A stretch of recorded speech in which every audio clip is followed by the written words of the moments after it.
संसद का सत्र चल रहा है। इस सत्र में कई अहम मुद्दों पर चर्चा हो रही है, लेकिन संसद में चल रहे इस सत्र से देश का मुसलमान बेचैन है। संसद सत्र में वक्फ विधेयक 2024 पारित हो सकता है। यही वजह है कि मुसलमानों ने जंतर मंतर पर बिल के खिलाफ प्रदर्शन किया है।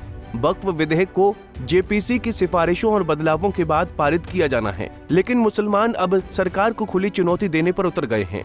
वक्फ विधेयक में क्या बदलाव हुए जिससे मुस्लिम समाज आंदोलन पर उतर आया है? दरअसल सरकार ने वक्फ बिल को मॉनसून सत्र के दौरान संसद में पेश किया था। इस बिल पर सरकार ने कोई जल्दबाजी दिखाए बिना कहा कि इस बिल को जेपीसी के पास भेजा जाएगा। उसके बाद इस बिल पर महत्वपूर्ण चर्चा की गई। इस बिल के कई प्रावधानों को जेपीसी की सिफारिशों के बाद बदला भी गया। अब यह बिल पूरी तरह से संसद में पास होने के लिए तैयार है, लेकिन अब इस बिल पर हंगामा शुरू हो गया है। संसद में बिल पेश होने से पहले जंतर मंतर पर मुस्लिम नेताओं ने बिल के विरोध में धरना प्रदर्शन किया है। इस विरोध प्रदर्शन में हजारों लोग यहां एकत्रित हो गए। मुसलमानों ने जंतर मंतर पर किए धरना प्रदर्शन में सरकार को बिल पास होने पर देश भर में विरोध करने की चुनौती दी है। वहीं लोकसभा सांसद असदुद्दीन ओवैसी ने कहा कि इस बिल से मुस्लिमों की संपत्ति को सरकारी घोषित किया जाएगा। हिंदू बोर्ड में सिर्फ उनके लोग ही होते हैं, इसमें कोई और धर्म का क्यों है? कल कोई भी जाकर कह देगा कि मस्जिद मस्जिद नहीं है और कलेक्टर बोल देगा कि इंक्वायरी, और जब इंक्वायरी कलेक्टर ऑर्डर करेगा इस बिल के कानून के तहत, इस बिल के तहत, तो जब तक कलेक्टर की इंक्वायरी नहीं होगी वो आपकी प्रॉपर्टी नहीं रहेगी। यही होगा ना। अगर आपकी मस्जिद है, कोई जाके बोलेगा मस्जिद नहीं है, कलेक्टर को कंप्लेंट दे दिया, कलेक्टर इंक्वायरी ऑर्डर करेगा, इंक्वायरी तक जब इंक्वायरी ऑर्डर करेगा तो वो मस्जिद ही नहीं रहेगी, वक्फ नहीं रहेगा। दिल्ली में 123 प्रॉपर्टीज है जिसको दिल्ली वक्फ बोर्ड कहता है हमारी है और गवर्नमेंट बोलती है हमारी है। पार्लियामेंट सामने की मस्जिद आप देखते हैं ना, वो सरकार कहती है हमारी प्रॉपर्टी है। कल कलेक्टर ऑर्डर करेगा और नोटिस लगा देगा गवर्नमेंट प्रॉपर्टी।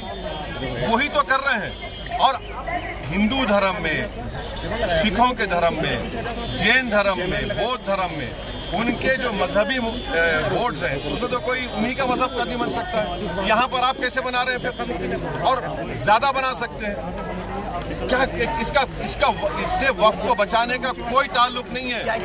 वहीं केंद्रीय मंत्री किरण रिजिजू ने कहा कि हमारा देश कानून के अनुसार चलता है और कोई भी व्यक्ति किसी की जमीन नहीं छीन सकता। अगर सरकार से कोई गलती होती है तो हमारे न्यायालय हैं जो उस पर फैसला करेंगे। विपक्ष पर झूठ फैलाने का आरोप लगाते हुए मैं कहना चाहता हूं कि उनका काम विरोध करना है, लेकिन झूठ बोलना ठीक नहीं है। मोदी सरकार ने जो कानून लाया है वो मुस्लिम समाज की भलाई के लिए है।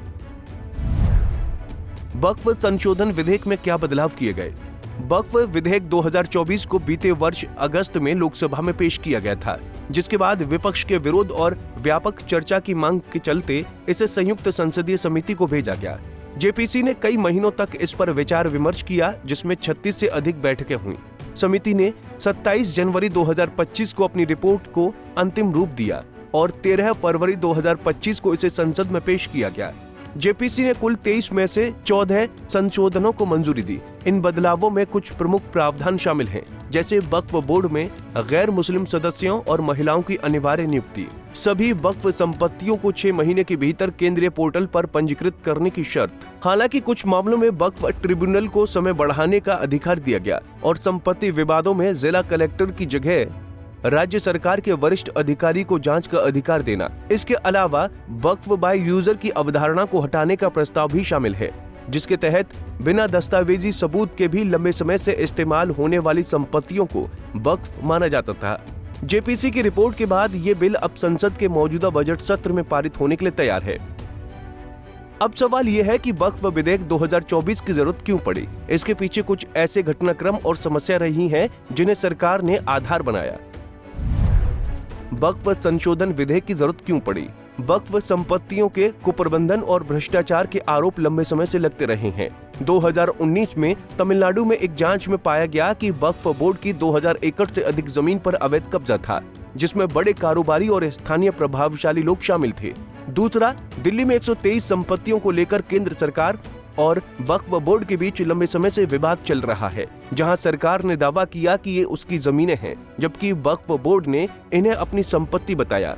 तीसरा, कर्नाटक में 2022 में एक मामला सामने आया जहां वक्फ बोर्ड ने किसानों की 1200 एकड़ जमीन पर दावा ठोक दिया, जिसके दस्तावेजी सबूत नहीं थे, जिससे स्थानीय स्तर पर तनाव बढ़ा। इन घटनाओं ने वक्फ प्रणाली में पारदर्शिता की कमी, अनियमित पंजीकरण और संपत्ति विवादों को सुलझाने में देरी को उजागर किया। सरकार का कहना है कि वक्फ विधेयक 2024 इन समस्याओं को हल करने के लिए लाया गया है, लेकिन विपक्ष और मुस्लिम संगठनों का मानना है कि ये वक्फ संपत्तियों को कमजोर करने और उन पर सरकारी नियंत्रण बढ़ाने की साजिश है। बहरहाल जेपीसी की सिफारिशों के बाद अब ये बिल संसद में चर्चा के लिए तैयार है, लेकिन जंतर मंतर पर आज का प्रदर्शन और मुस्लिम नेताओं की चेतावनी दर्शाती है कि ये मुद्दा अभी तूल पकड़ेगा। आने वाले दिनों में इस मुद्दे पर क्या सियासत होगी, इस पर लेटेस्ट अपडेट के लिए देखते रहिए पंजाब केसरी टीवी। हमसे जुड़े रहने के लिए हमारे YouTube चैनल को सब्सक्राइब करें और नई वीडियो की नोटिफिकेशन के लिए बेल आइकॉन को दबाएं।